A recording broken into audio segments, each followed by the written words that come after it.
পৃথিবীতে চারটা আসমানি কিতাব সবচাইতে সেরা। এক হচ্ছে তাওরাত, দ্বিতীয়ত জাবুর, তৃতীয়ত ইনজিল, চতুর্থত কোরআন।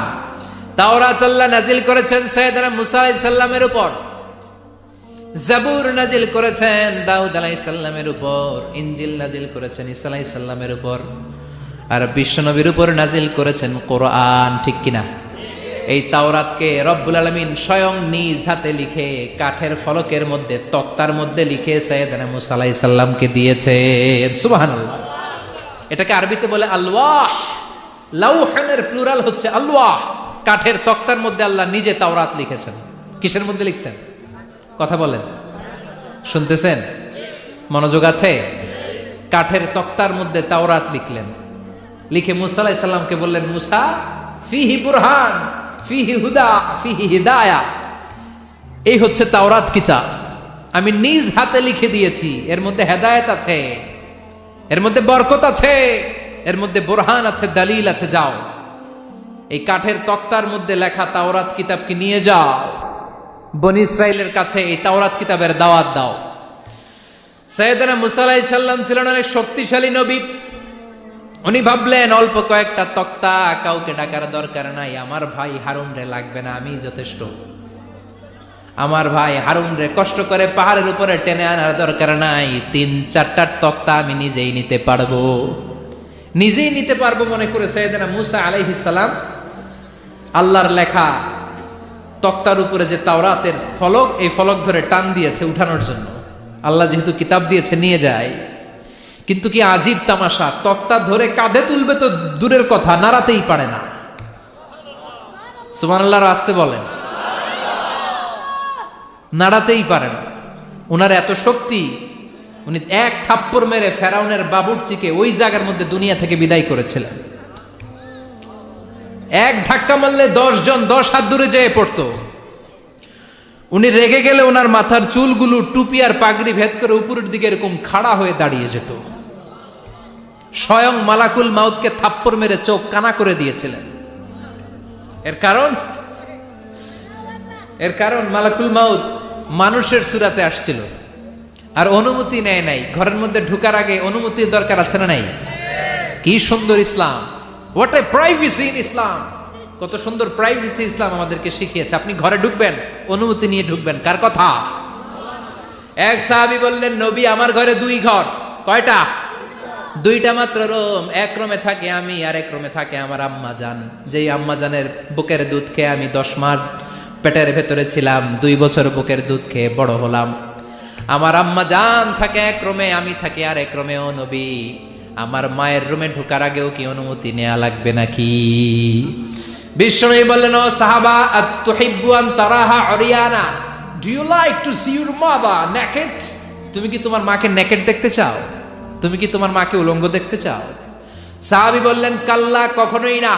বিশ্বনবী বললেন, ইদান তাস্তাআদিন, তোমার মাকে যদি উলঙ্গ দেখতে না চাও তাহলে অবশ্যই অবশ্যই অবশ্যই তোমার মায়ের ঘরে ঢোকার আগে অনুমতি নিয়ে ঢুকবা। সুবহানাল্লাহ। মায়ের ঘরে ঢোকার আগে অনুমতি নিতে হবে। তাহলে ভাইয়ের ঘরে, বোনের ঘরে, ভাবির ঘরে, হ্যাঁ, ঢুকাই যাবে না। ভাবির ঘরে ঢোকা যাবে? কারো ঘরে ঢোকার আগে অনুমতি নিতে হবে। এটাকে বলে প্রাইভেসি। ইসলামী প্রাইভেসিকে গুরুত্ব দেয়। কারণ আপনি হয়তো এমন একটা সময় চলে যাবেন ঘরের ভিতরে, ঘরের ভেতরে আপনার আম্মা ওই সময় হয়তো হালকা পোশাক পরে, সিম্পল কোনো কাপড় পরে শুয়ে আছে, ঠিক কিনা? ওই পোশাকে সে আপনার সামনে আসতে চায় না। আপনি যখন নক করবেন, আপনি যখন সালাম দিবেন, পারমিশন চাইবেন, সে হয়তো ওনাকে ঢেকে চাদর পরে সুন্দর করে জামাটা পরে তারপরে আপনার সামনে আসবে। চিল্লায় বলেন ঠিক কিনা? এজন্য অনুমতি নিয়ে ঢুকা ফরজ। কারো ঘরে যখন যাবেন আগে সালাম দিবেন, 3 বার সালাম দিবেন। 3 বার সালাম দেওয়ার পরে যদি উত্তর না পাওয়া যায় চলে যাবেন। কার কথা? মানতে রাজি আছেন তো? এগুলো মানি না, এই জন্যই ঘরে অশান্তি, ফ্যামিলিতে অশান্তি, চোখের হেফাজত নাই, নজরের হেফাজত নাই। এই নজরের লাগাম যদি টেনে ধরতে পারেন, ফ্যামিলির 50% সমস্যা এমনিই চলে যাবে। চিল্লা এখন ঠিক কিনা? সাইয়েদনা মুসা আলাইহিস সালামের কাছে মালাকুল মাউত, মৃত্যুর ফেরেশতা, মানুষের সুরাতে এসেছিল, অনুমতি নেয় নাই, হুট করে ঘরে ঢুকছে। ধুইকা কয় আনা মালাকুল মাউত, আমি মৃত্যুর ফেরেশতা, জিইতু আন আকবাদা রূহাক, আপনার রূহ কবজ করতে আসছি। মুসা আলাইহিস সালাম দেখতেছে একজন সলিমুদ্দি। মুসা নবী দেখে কি, আর সলিমুদ্দি কয় কি, আমি মালাকুল মাউত। ভেজাল আছে না নাই? সাইয়েদনা মুসা আলাইহিস সালাম দেখে দিব্যি সাধারণ মানুষ, আর সে বলে আমি তোমার রূহ কবজ করতে এসেছি। মুসা আলাইহিস সালাম রেগে গেলেন, অনেক মেজাজ ওয়ালা নবী ছিলেন, রাগের চোটে এক থাপ্পড় দিলেন। থাপ্পড় খেয়ে মালাকুল মাউতের এক চোখ নাই।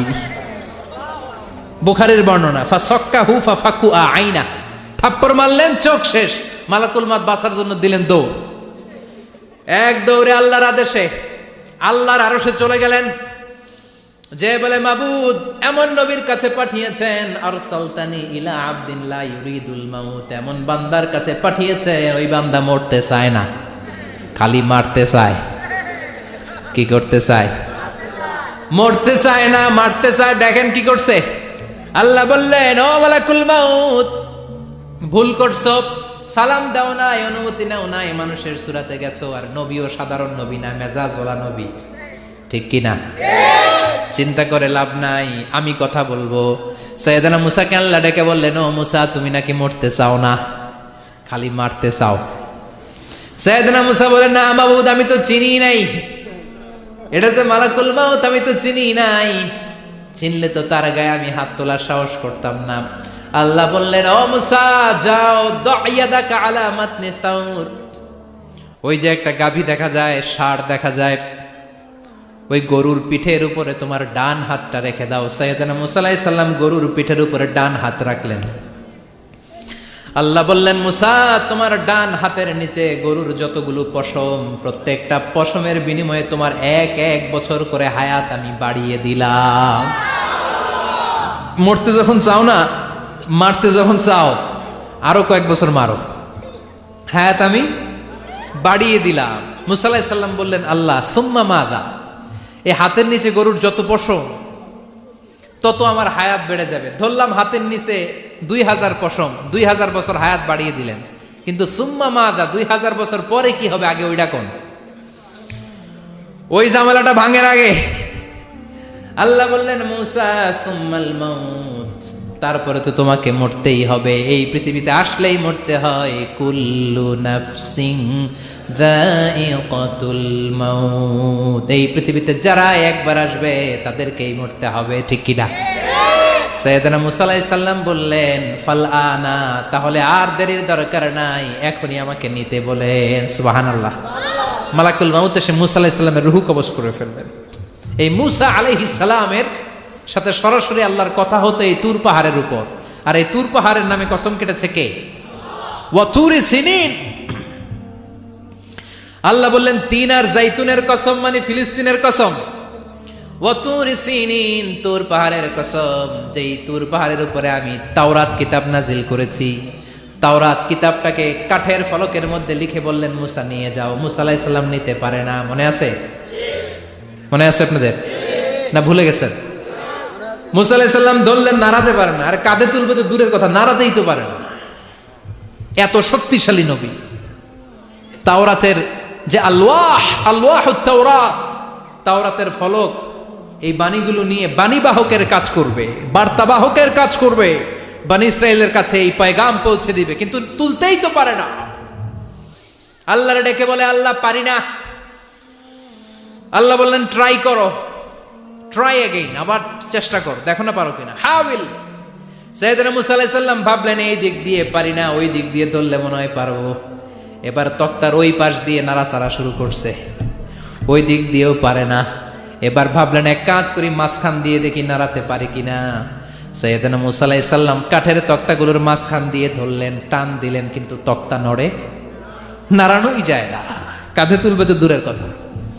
সাইয়েদনা মুসা আলাইহিস সালাম অপারগ হয়ে আল্লাহর ডেকে বললেন, ও মাবুদ পারি না। আল্লাহ আসলে চাচ্ছে মুসা যেন বলে পারি না। মুসা পারে না এটা শুনতে আল্লাহর বড় মনে চায়। সুবহানাল্লাহ কইবেন না? কারণ সব জায়গায় উনি পারে আর মারে। আজকে সাইয়েদনা মুসা আলাইহিস সালামের কণ্ঠে আল্লাহ শুনতে চায়, আল্লাহ আমি অপারগ, আমি পারি না। সাইয়েদনা মুসা আলাইহিস সালাম বলে, আল্লাহ সাইয়েদনা জিব্রাইলকে যদি বলেন আমারে যদি একটু সাহায্য করে, আমার কাঁধে তুলে দিলে আমি নিয়ে বাড়িতে যাব। সাইয়েদনা জিব্রাইলকে একটু বলেন। আল্লাহ বললেন যাও জিব্রাইল, হেল্প আউট মুসা, মুসা আলাইহিস সালামকে সাহায্য করো।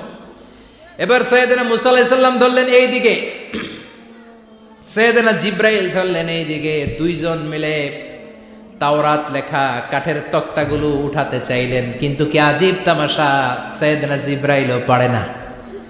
সাইয়েদনা মুসা আলাইহিস সালাম বললেন ও ভাই জিব্রাইল, চলো জায়গা চেঞ্জ করি, তুমি এদিক দিয়ে ধরো, আমি ওই দিকে ধরি, আবার জোরসে টান মারো। দেশগ্রামে কয় না জোরসে টান, হেইও সিস্টেমে দুইজন মিলে টানে, কিন্তু নাড়াতেই পারে না। আগে তো হাতে নিবে, তারপরে কাঁধে তুলবে, দুইজনেও পারে না। গায়ে যত জোর আছে সাইয়েদনা মুসা আলাইহিস সালাম জোরসে টান দিলেন, যত জোর, সব জোরকে একসাথে করে তিনি টান দিয়েছেন। টানের চোটে দেহের প্রতিটা লোমকূপ থেকে ঘাম বেরোতে শুরু করেছে। টানের চোটে রক টান খেয়ে যাচ্ছে, কোমরের রক ছিঁড়ে যাওয়ার অবস্থা, কিন্তু কাঠের ফলকগুলো নাড়ানো যায়। সাইয়েদনা মুসা আলাইহিস সালাম বললেন আল্লাহ, জিব্রাইলও পারে না, জিব্রাইলের সাথে হাজার হাজার সহকারী ফেরেশতা, তাদেরকে একটু বলেন হেল্প করার জন্য।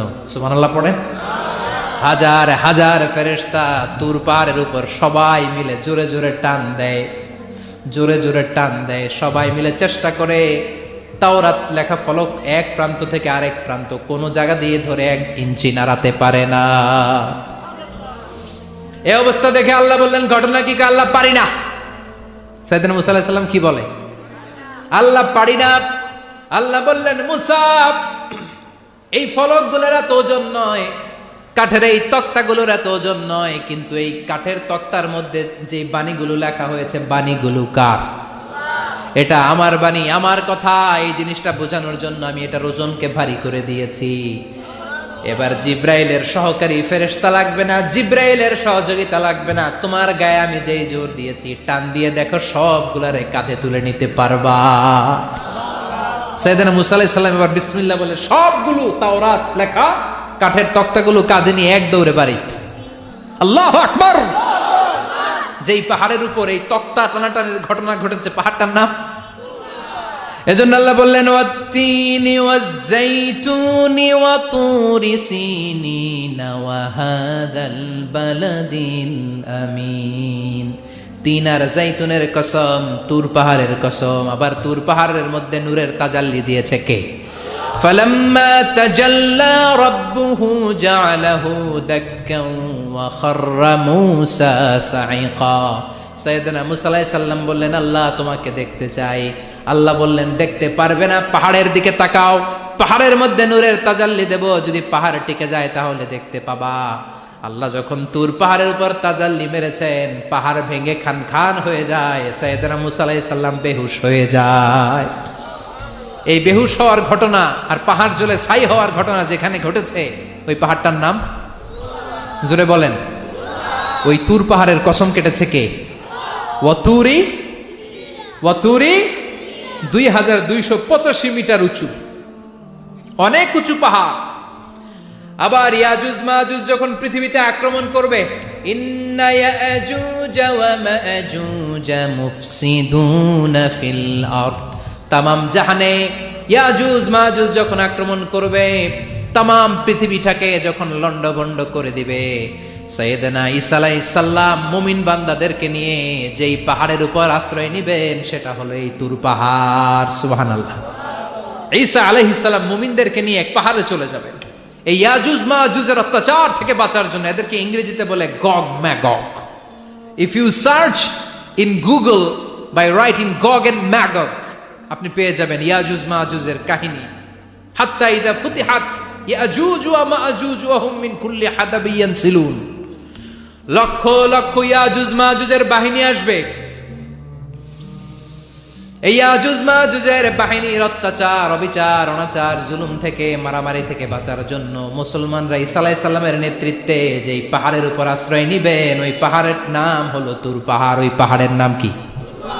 কোরআনে অনেকবার আল্লাহ তাআলা এই তুর পাহাড়ের কথা বলেছেন। এই তুর পাহাড়ের নিচে একটা গির্জা আছে, খ্রিস্টানদের প্রাচীনতম গির্জা, সেন্ট ক্যাথেরিনা গির্জা। এই গির্জা এটা পবিত্র জায়গা। মুসা আলাইহিস সালাম যখন যাচ্ছিলেন আল্লাহ বললেন ফাখলা'না আলাইক ফাখলা'না আলাইকা ইন্নাকা বিল ওয়াদিল মুকাদ্দাসি তুয়া, শুজ অফ, জুতা খুলে ফেলো। মুসা জুতা খুলে ফেলো, ইন্নাকা বিল ওয়াদিল মুকাদ্দাসি তুয়া, you are in a very holy valley, very sacred valley, একটা পবিত্র উপত্যকায় তুমি এসেছো। এর চাইতে উন্নত এবং পবিত্র উপত্যকা আমি মহাবিশ্বে কোথাও সৃষ্টি করি নাই। চিল্লায় পড়েন সুবহানাল্লাহ। মাঝরাতে তুর পাহাড়ে উঠতে হয়, ব্যাকপ্যাক নিয়ে যেতে হয়, সেখানে পানি টানি খাবার দাবার নিয়ে ওঠা লাগে, 3-4 ঘন্টা লাগে উঠতে, নামতে আবার 3-4 ঘন্টা। সকালে 10টা-11টার পরে আর তুর পাহাড়ে থাকা যায় না, কারণ আমাদের বাংলাদেশের পাহাড়গুলো মাটির পাহাড়, তুর পাহাড় হচ্ছে পাথরের পাহাড়। পাথরের পাহাড়ে যখন সূর্যের আলো লাগে পাথরের পাহাড় গরম হয়ে যায়। আমরা মাঝরাতে উঠতে শুরু করলাম। আমরা যখন উঠতেছি দেখলাম খ্রিস্টিয়ান কমিউনিটির একটা গ্রুপ তারাও উঠছে, ইহুদিদের একটা গ্রুপও উঠছে, কারণ এটা 3 ধর্মের লোকদের কাছে তীর্থস্থান। এই তুর পাহাড়ের চূড়ায় ছোট্ট একটা মসজিদ আছে, 7-8 জন নামাজ পড়া যায়। খ্রিস্টানদের একটা গির্জা আছে, ইহুদিদের একটা সিনাগগ আছে। ফজরের সময় উঠলাম, পুরো সিলসিলাতুল জিবাল তুর পাহাড় দেখলাম, অবাক হলাম। এই পাহাড়ে বিশ্বনবী মেরাজের রাতে নেমে দোয়া করেছেন, ঠিক কিনা? এই পাহাড়ে ঈসা আলাইহিস সালাম মুমিনদেরকে নিয়ে ইয়াজুজ মাজুজের আক্রমণ থেকে বাঁচার জন্য আশ্রয় নেবেন। এই তুর পাহাড়ের কসম কোরআনের ভেতরে কেটেছে কে? এজন্য আল্লাহ বললেন ওয়াত-তিনি ওয়াজ-যাইতুনি ওয়া তুরি সিনিন ওয়া হাযাল বালাদিল আমিন। তিন আর জাইতুনের কসম, ওই মিশরের তুর পাহাড়ের কসম, ওয়া হাযাল বালাদিল আমিন, এই নিরাপদ শহরের কসম। শহরটার নাম কি? কি নাম? এই নিরাপদ শহর দ্বারা আল্লাহ বুঝিয়েছে মক্কা, না ফিলিস্তিন না। ফিলিস্তিন হচ্ছে প্রথমটা, কিন্তু হাযাল বালাদিল আমিন, এই নিরাপদ শহর দিয়ে আল্লাহ বুঝিয়েছেন মক্কা শহরকে। চিৎকার করে বলবেন কোন শহর? মক্কা শহর। এই মক্কা শহরের আগের নাম বাক্কা। ইন্না আউওয়ালা বাইতিন উদিআ লিন-নাসি লাল্লাযী বিবাক্কাতা মুবারাকা হুদাল লিল আলামিন। নিশ্চয়ই পৃথিবীর সর্বপ্রথম ঘর যেই শহরের মধ্যে আমি আল্লাহ স্থাপন করলাম, শহরটার নাম হলো বাক্কা শহর। কি শহর? এই বাক্কা পরে চেঞ্জ হয়ে হয়েছে মক্কা। আল্লাহু আকবার। তার মানে আজকে জানলেন মক্কা শহরের আগের নাম হলো বাক্কা। আগের নাম কি? মক্কা শহরে অনেক হোটেল আছে, ওই হোটেলের নাম ফুন্দুক বাক্কা। এই বাক্কা হচ্ছে মক্কার আগের নাম, মনে থাকবে? আল্লাহ বললেন হাযাল বালাদিল আমিন, এই নিরাপদ শহরের কসম, এই শহরের চেয়ে নিরাপদ শহর পৃথিবীর মধ্যে। ইউসাউইরুকুম ফিল আরহামি কাইফা ইয়াশা লা ইলাহা ইল্লা হুয়াল আজিজুল হাকিম। তিনি হলেন এমন সত্তা যিনি মায়ের পেটে থাকা অবস্থায় তোমাদের চেহারার ডিজাইন করে দিয়েছে। চিল্লায়া বলেন সুবহানাল্লাহ।